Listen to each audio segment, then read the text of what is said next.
참 좋은 날입니다. 어스틴 주님의 교회 매일 말씀 묵상에 오신 여러분을 환영합니다. 말씀을 통해 샘솟는 하나님의 은혜를 경험하시길 바랍니다. 오늘은 어제보다 더 행복한 하루가 될 것입니다. 안녕하세요 성도 여러분. 5월 26일 말씀 묵상 시작하도록 하겠습니다. 오늘 묵상할 말씀은 고린도전서 11장입니다. 11장 30절에서 33절까지 말씀 보겠습니다. 30절에서 33절 말씀. 자, 30절 읽습니다.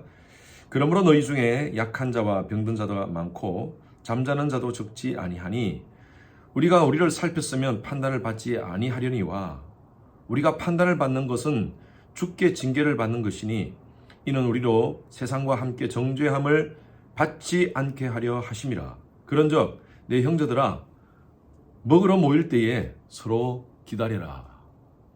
오늘 말씀은요, 어제 본문과 연결되는 말씀입니다. 사도 바울은 고린도전서를 쓰면서 그 당시에 고린도 교회 안에 여러 가지 많은 이슈들을 두고 편지를 씁니다. 여러 가지 분파에 대한 문제, 그 파당으로 인해서 오는 갈등들, 그런 문제들을 어떻게 해결할 것인가. 어제와 오늘 말씀은요, 그 당시에 고린도 교회 안에 예찬식과 성찬식을 하는 그런 가운데에 나타난 이슈들이었습니다. 지금은 그렇지 않지만 그 당시 고린도 교회 안에서는 성찬식과 예찬식을 같이 했습니다.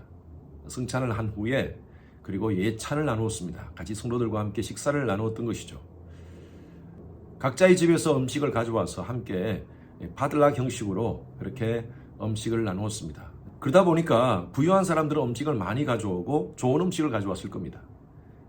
가난한 사람들은 음식을 작게 가져오고 어쩌면 가져오지 못한 사람도 있었을 것입니다. 이렇게 같이 함께 성찬과 예찬을 하다 보니까 부유한 사람들 가운데서 말이 나온 겁니다.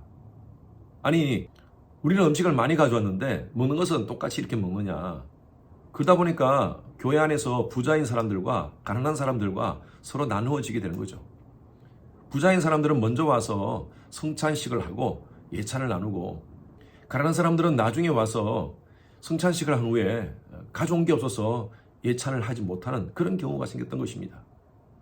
사도 바울이 이 소식을 듣고 어떻게 교회 안에서 가난한 사람과 부유한 사람이 나눌 수 있느냐, 성찬식의 중요한 의미가 뭐냐, 그렇게 얘기하는 겁니다.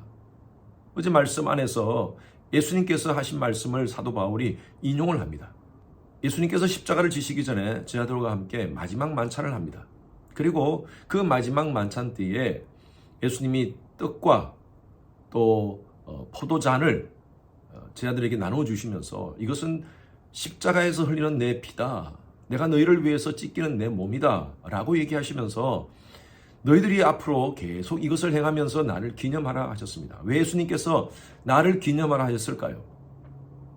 바로 예수님의 십자가, 죽으심과 부활을 늘 기념하라는 것이죠. 예수님이 왜 이 땅 가운데 오셨습니까? 죄와 허물로 죽었던 인생들을 십자가를 통해서 구원하시기 위해서 오셨지 않습니까?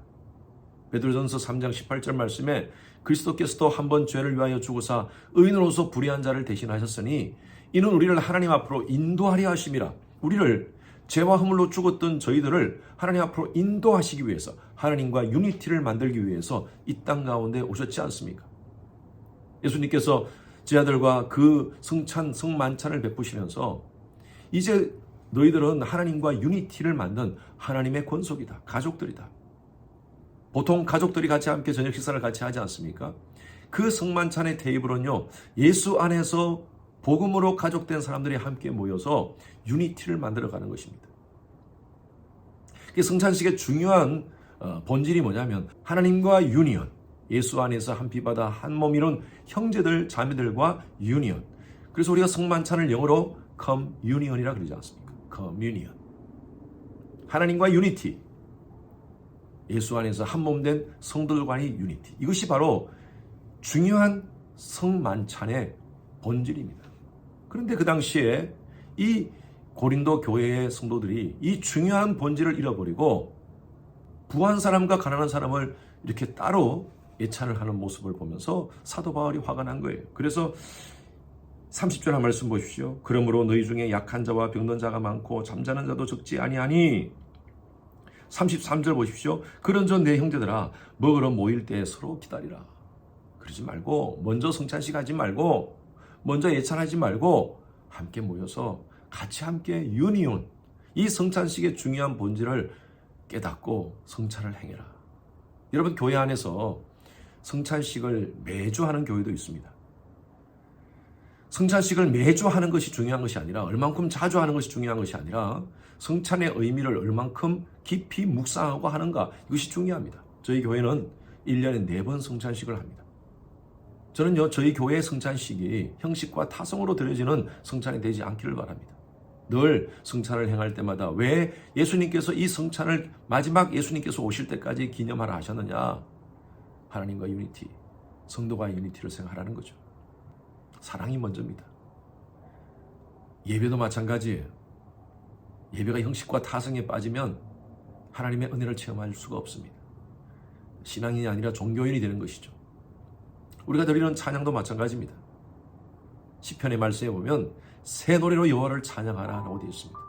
찬양을 드릴 때마다 새로운 감격으로, 새로운 열정으로, 새로운 은혜를 체험하라는 것이죠.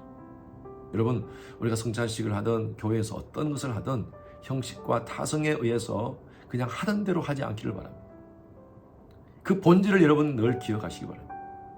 예배나 모든 교회의 모든 행사는요, 사랑이 먼저입니다.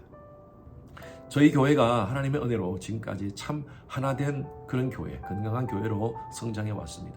악한 스타마귀가 틈타지 않도록 늘 서로 성도들 간의 마음이 갈라지지 않도록 하나됨을 유지하며 하나님이 원하시는 아름다운 건강한 교회 함께 세워가기를 바랍니다. 기도하겠습니다. 하나님 감사합니다. 우리가 서로 이해하고 교회 안에서 용납하고 사랑한다고 하지만, 그러나 우리 속에 사람을 차별하는 그런 마음이 있지 않은지요. 하나님, 우리는 그리스도 안에서 한 형제 자매입니다. 서로 배려하고 이해하고 용납하고 사랑하는 그런 아름다운 공동체, 주님의 교회 되게 하여 주시옵소서. 오늘 내가 아직도 용서하지 못하는 그 형제 자매를 찾아가서 또 전화하여서 주님의 사랑을 표현하는 우리 자신 되게 하소서.